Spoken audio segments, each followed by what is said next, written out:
Hello, good morning everyone. I am Priya Soni, Assistant Professor in CSE in Maharaja Agrasen University in Maharaja Agrasen Institute of Technology. Yes, so today we are discussing the introduction to the system development life cycle. I am studying you the introduction of the system development life cycle. So, what is system development life cycle? First, introduction. Next, key ideas. Many failed systems were abandoned because analysts tried to build wonderful systems without understanding the organization. So, the primary goal is to create value for the organization. Okay, so key idea. What is the key idea behind the system development life cycle? So, it's a primary goal to create the value for the organization, right? So the system analyst, what did the system analyst do? And who is the system analyst? System analyst is a person analyzing the businesses, identifying opportunity for improvement, and design information system to implement these ideas, right? Who is system analyst? It is important person to analyze the businesses, identify the opportunity for improvement, and designing information. He has lot of information and lot of ideas to solve a particular problem. It is important to understand and develop through practices to practice the skill needed to successful design and implement new information systems. So now we introduce the system development life cycle. What you suggest with the name? That is, if we make a system, we have a system. To develop a system, we have some life cycle or some phases for her for its development, right? So what is the major attribute of the life cycles? First is the project. Project is mean, if we have a project, then we have to develop the software, na? So the project moves systematically through phases where each phase has a standard set of outputs, produces project deliveries, uses deliverables in implementation, results in actual information system, uses gradual refinement. Okay, so project phases, how many project phases? We have a 7 to 8 project phases. We have first is plan. Why build the system? It's a big question. That is first phase is planning. Why we build the system? Second, analysis. Analysis find out who, what, when, where will do the system be, right? Next is design. How will the system work? Then next, implementation. That is system delivery. We implement system delivery. A simple example of a system of a software development. A simple example, a simple process for making lunch. In a general life, we discuss the example. First, like refrigerator. If we have a refrigerator, then in a refrigerator we have a jelly. And next is cupboard. Cupboard, we have a bread, peanut butter, and cookie. So we assemble sandwich ingredients. First point is we have to make the lunch, that is our sandwich. So sandwich first we assemble the sandwich ingredients, that is butter, peanut butter, cookie, or jelly. So these are the some ingredients. Ingredients are assembled. Now we build sandwich. Sandwich we make just sandwich, build the sandwich. In this we have a bread, put a bread, peanut butter on the bread, or you can also put a jelly on the bread, you can also put cookie, or you can also put jelly, peanut butter, and also you have just another, take a slice of another bread and place on the one slice. Then we have a made sandwich.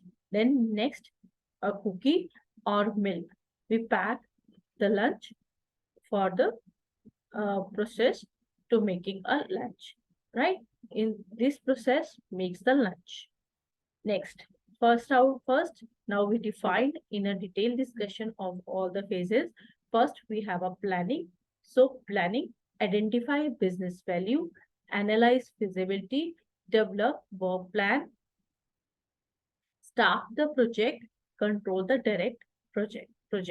These are the some steps involved in the planning. To do the planning, we first identify business values, analyze feasibility. What is feasibility? Feasibility is a study that we measure that if what we made, that is what we made the system is feasible or not in the nature or in environment. Okay, then next is develop work plan. We just first read the planning phase. So maybe just make all the work plan, then how it is work. Next, staff the project. Staff means allocate the person to which that involves with the project and that they work in the project. Then control and direct project, that is manager or some top management that control and direct the project, right? Second phase is our analysis do information gathering, process modeling, data modeling. These are the phases. These are the some points we gather in the analysis, that is information gathering. We gather all the information that is required to make the software. Then next, process modeling, and next is data modeling. So next phase is third phase is design, physical design, architectural design, interface design, database and file design. Okay, next is program design. So these are the some designs in which include the overall design plan or look like a plan of the project, in which we have a physical architecture interface. That interface tells between the top and bottom interface between them, at management, and database and file design, program design. Next is implementation. Now we implement, if we construction, right? This is the appropriate word for the implementation, that we construct the design or the system that we have to make. Next is installation. So these implementation are the good. These are the construction and installation. Next is processes and deliverables. What is the means? We have a process, that is planning, and now product is project plan. Must means outcome of this process is the project plan. Next is analysis. What is the outcome of that phase is system proposal. Third phase is design, and what is outcome? It is a system specific. Next is implementation, and its outcome is new system and maintenance plan. Next is evaluation of system development. What is methodology? First of all, in system management, we read about the methodology, a formalized approach of series of steps, a formalized approach or series of steps. Writing code without a well thought out system request may work from small programs, but really work for large ones, right? Structure design. So now we have a structure design. Projects move methodically from one to the next step. Generally, a step is finished before the next one begin. These are some normal designs, that is our methodology in which we have approaches to make the well-defined, well throughout system request work for the small programs, but usually there for uh, big projects. Now, structure design is the step is finished before the next one begins. So we have some development. These are the phases. Later ago, we just 1 minute ago, we just read out the phases that a system develop in the different phases. Now we have some development methods, some methods to use that phases. First one is waterfall development model, in which we have simple step-to-step work. Like firstly, we plan what to have to do in the system, analysis what, when, how it is to done in the system. Next is design, different level of design, physical, architecture, interface, and database and file design, implementation. Next is implementation. If we have implementation, construction, in this we construct the design, or we just implement the system to develop. Last we have to system. Yes. So there are some pros and cons. Means if we develop a system, we have a limitations of the waterfall model. What is the pros? That is, what are the advantage of the waterfall system? Is identify systems requirements long before programming begins. Right. Right. Next, cons: design must be specified on paper before programming begins. Next is long time between system proposal and delivery of new system. These are the some cons. That's why we just switch to the next model, that is alternative to HDLC. It is the HDLC. We have another model, that is rapid application development. It's a RAD, that is the phase development, prototyping, throwaway prototyping. Means we have these three phases involved in a RAD. We have firstly SALD. Now we use the new technique, that is rapid application development. What is RAD? So we just critical elements case tool. In this we have some elements to include, that is case tools, JAD sessions, code generation, visualization programming languages, code generators. Okay, so we have some elements to include to develop the system in the RAD environment, RAD environment. Next, so these are the some categories of a RAD. That is, first one, we have a phase development. So in the phase development, we have a series of versions. Next, prototyping. Prototypes means system prototyping. Third is throwaway prototyping, design prototype. So this how prototyping done. We said that it's a prototyping, design prototyping and all. Now prototyping, how it's work. Firstly, we have a planning. So planning to make a project means requirement gathering. Next is designing. Next is analysis, what and when to do, how to do. Then in this we have analysis, design and implementation. If we have done the design, then we have its system prototype. Prototype is like a dummy structure or a small type of structure to implement. Now, now if we then after the system prototype, we have implementation.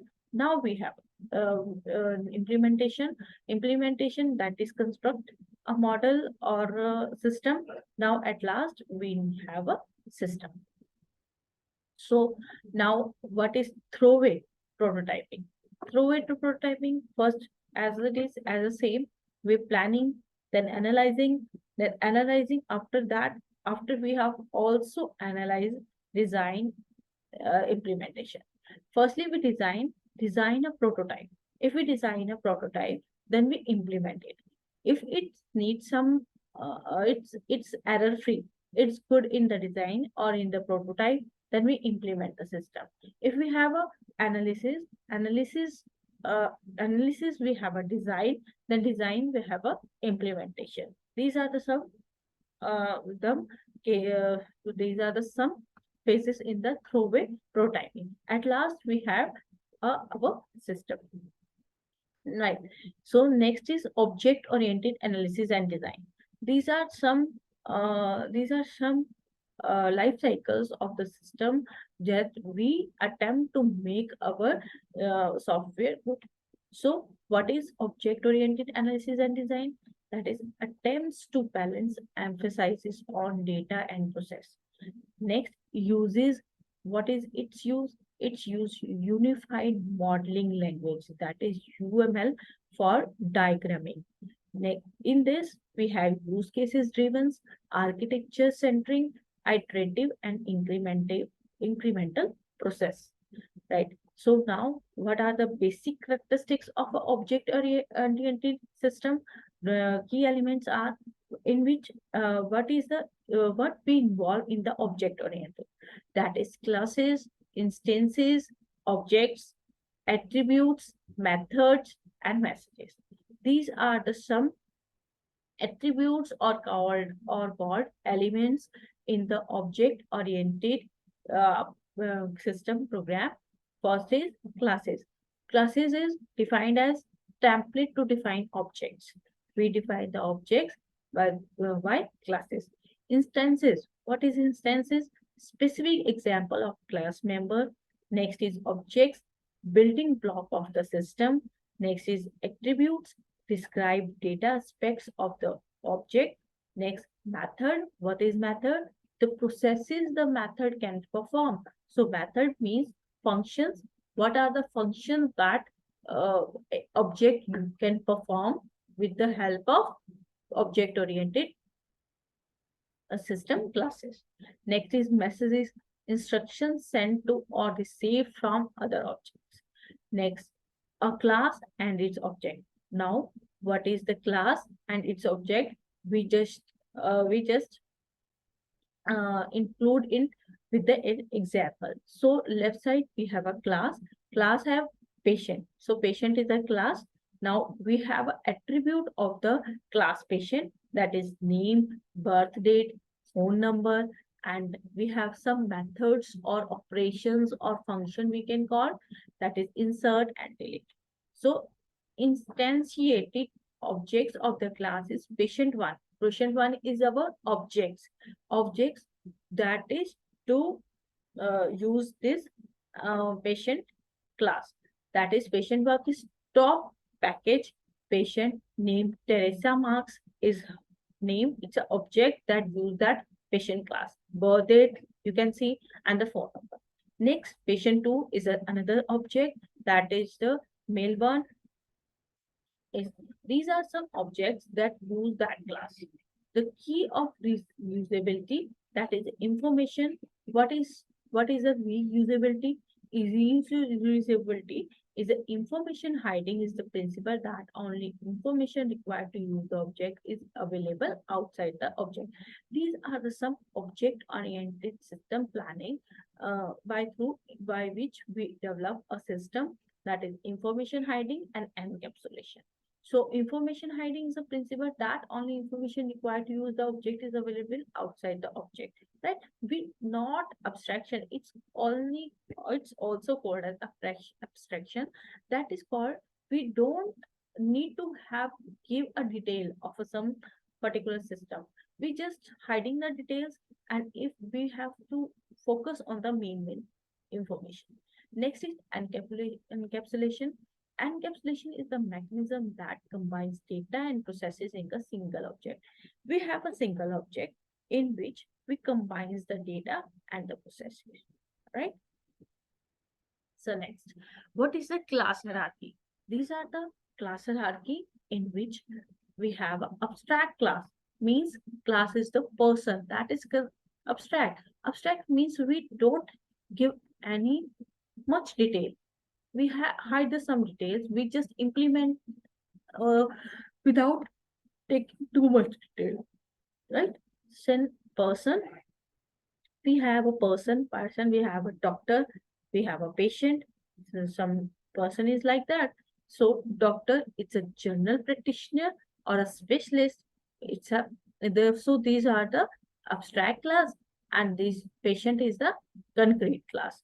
How it is, like doctor, we have just doctor of two types, and patient is only of one type, that is a particular type, specific type. Doctor, we have a different type of doctors, that is general or specialist, something in a specialist doctor. So these are some use of object oriented features. So now without inheritance. What is inheritance? So now, first of all, we discuss with inheritance.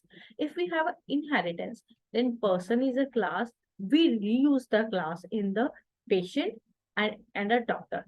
Like in a patient subclass, we use the person last name, first date. No, we just uh, first, let's see in the without inheritance. It's a patient. Patient class, we have just also wrote out class name, first name, birth date, insurance. Now also we write in the doctor also.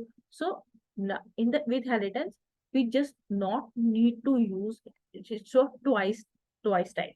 We just use of one person, one data and use by the twice. Use by the thrice also, and it can be used by the more than one, right? It's called a inheritance, that is inherited. So that person class, first of all, a person class is a parent class, and the patient and doctor class uh, are their child class. They use a person as their parent class, right? Next, what is polymorphism? That is so important. That is right. Good. So insert new instance. If we want to insert a new instance, that is patient insert. We insert it's a last name, first name Wilson, and insert message is sent to the patient object.